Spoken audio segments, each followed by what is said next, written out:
This centre-back cost me well over 600,000 coins, and I'm amazed at his price, to be honest. I understand his card looks very, very good, but he's an 85 rated item that surely should, in theory, be getting packed a lot. So I do expect his price to come down quite significantly during the week. But right now, mega expensive, and hopefully in this video is going to show why he's mega expensive, or at least justify some of that price tag. But yeah, the card does look very good, especially for a card that is only 85 overall. If you need some coins to improve your team, look no further than IG Vault for the cheapest coins on the market, and don't forget to use the code Kieron to get yourself a discount at the checkout. There's a chance to win some free coins just by clicking the link in the description too. So, Tiago Djalo, I presume that's how you pronounce his name, medium high work rate, 6'3", incredible pace, and some fairly nice in-game stats as well. Obviously the pace section for a CB is absolutely class.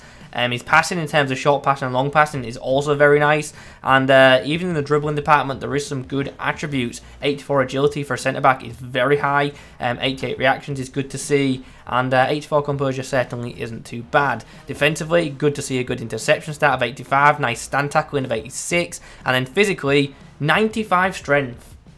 On paper, this card does look incredible. It really, really does. Sadly, no traits to discuss, but yeah. Just looking at stats, I hope he performs as well as they suggest, because if so, this is going to be a brilliant defensive item. You know what's absolutely disgusting about this card? I honestly think the right chem style for him is Shadow. So he isn't, you know, just 87 pace, he's now 97. And he's 97 with some incredible defensive stats, because Anchor seems pretty pointless here unless you want the jumping, which you shouldn't really need because he's 6'3" and has 79 jumping already. So yeah, definitely don't need the strength boost that Anchor brings, and his aggression's already fairly high. So Shadow seems to be the one, it really, really does. Obviously, if you're not, you know, massively focused on pace, then Sentinel is an option, but I think we all know the community well enough by now. Shadow is the one for this guy, and yeah, that's a disgusting card. That card's disgusting. The pace, the defending, the physicals, it looks awesome. We finally get into a match and we face a pretty incredible team featuring Ronaldo and one to watch, Varane. Ronaldo, ooh, snuffed out there. Portuguese defender on Portuguese attacker, love to see that. Here we go. Here's a test. Ronaldo went it against Djalo, who saves us nicely. Good tackle there, avoids conceding the corner too. Nice. Oh, well, nice tackle initially. The ball still does not bounce favourably.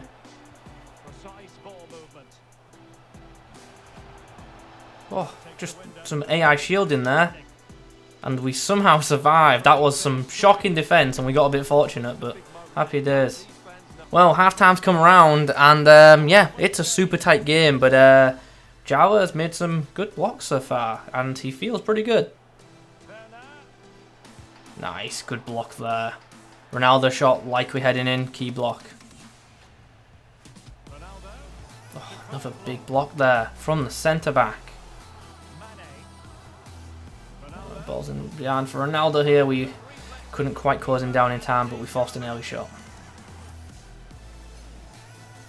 Nice, final interception for the Portuguese centre-back. And there's full time. Very, very good winning that one. It was a close game, but we got the job done. Has to be said, on debut, Djalo was pretty solid. I've got no complaints. He felt quick, he felt mobile, he made some good blocks, and he pocketed Ronaldo. So, yeah, happy days. Next outing, and wow, plenty of special cards on show. Very good. Whoa, don't like that. Oh, but he's done so well to recover. And the through ball, like, I know we haven't won the ball there, but it really wasn't bad there. Ball's in behind. Comes to Dembele, who's got a lot of space there. Djalo will close him down quickly and eventually will concede the corner. 1-0 at the break. Pretty good performance from the centre-back so far. Liking him a lot. Djalo. Nice little pass there. You're in trouble here. Djalo eventually clears. Ooh, the pressure is on.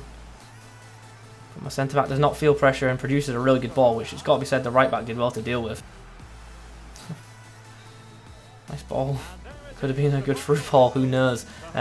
Okay, full time in this one. Nice 3-1 victory in it as well. And good to see Chiesa amongst the goals and assists in this one. Actually liked him a lot better at camp. He was just a lot more involved within the game. I really don't understand FIFA ratings. Djalo's been given a 6. Like the second worst rating on the field for me. I thought he was good in that game. He wasn't at fault for the goal.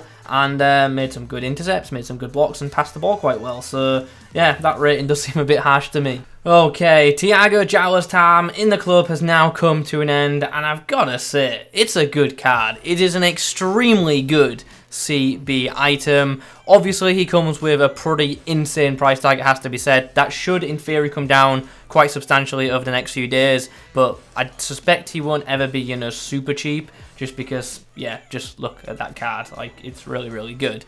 Anyway, like, let's break this down, shall we? What did I like about the card?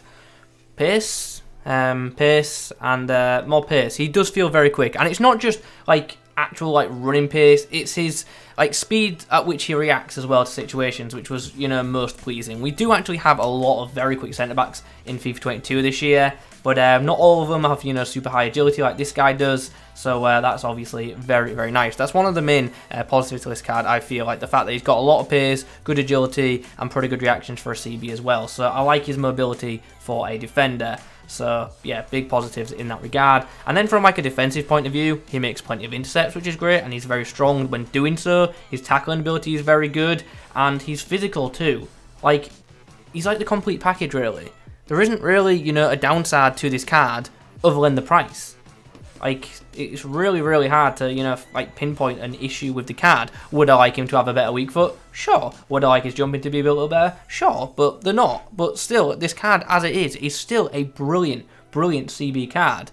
And in comparison to, let's pull up some League Un centre-backs, I'll say straight away, I know for a fact he's definitely the best Portuguese centre-back available. What competition does he face? Signature signings, Ruben Dias, better than him.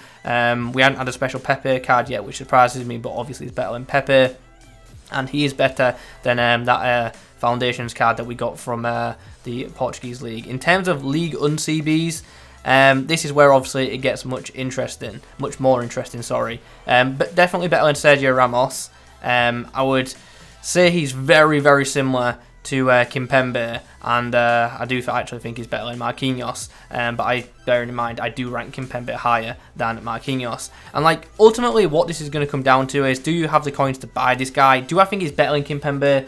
Honestly, I think they're really, really similar. Kimpembe for me has been a freak this year. He's very, very good. But what I will say is, Kimpembe is prone to an error now and then, which I didn't really feel with Djalo. So yeah, like, as I say, in terms of value for money, obviously Kimpembe and Marquinhos are just miles better value, but this item is obviously absolutely brilliant. So yeah, if you got the extra coins, it might be worth giving him a go. I just like his mobility as a CB, I really, really do. Also, his positioning is pretty good. Medium-high work rates, rarely gets forward, just sits back and defends, which is very nice. And his distribution isn't that bad either. Another positive to this card, he certainly can pass out the back, which is obviously very, very beneficial.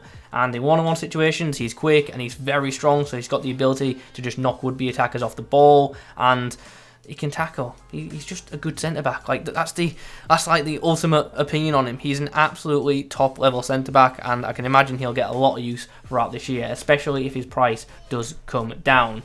But if I'm being honest, I don't want his price to come down, because I don't want this card running around in everyone's weekend league teams for the next few weeks. But yeah, brilliant card. Does he quite justify a 600k price tag? Probably not, when obviously Kimpembe and Marquinhos are so cheap, but I'm glad he's expensive because he is extremely, extremely good. So yeah, good stuff. I'd love to pack him untradeable, by the way. I would absolutely love that. Anyway, that's going to do us for this player review, but make sure you subscribe to the channel and you keep an eye on the channel, because plenty of other team of the group stage videos are going to be coming out. I'm getting way ahead of myself. I've already done Lewandowski, that video is already on the channel, and obviously a Chiesa video is coming, so do keep an eye on the page. Make sure you're active in the comments too, let me know your thoughts on the item you've just seen reviewed, and also let me know which other blue items you want to see me do a video on. On the screen right now is a couple of options for you. In the middle you can check out some player reviews, on the right some player rankings, and on the left you can find out who could be in the next team of the week. Thanks for watching, I'll catch you in the next one.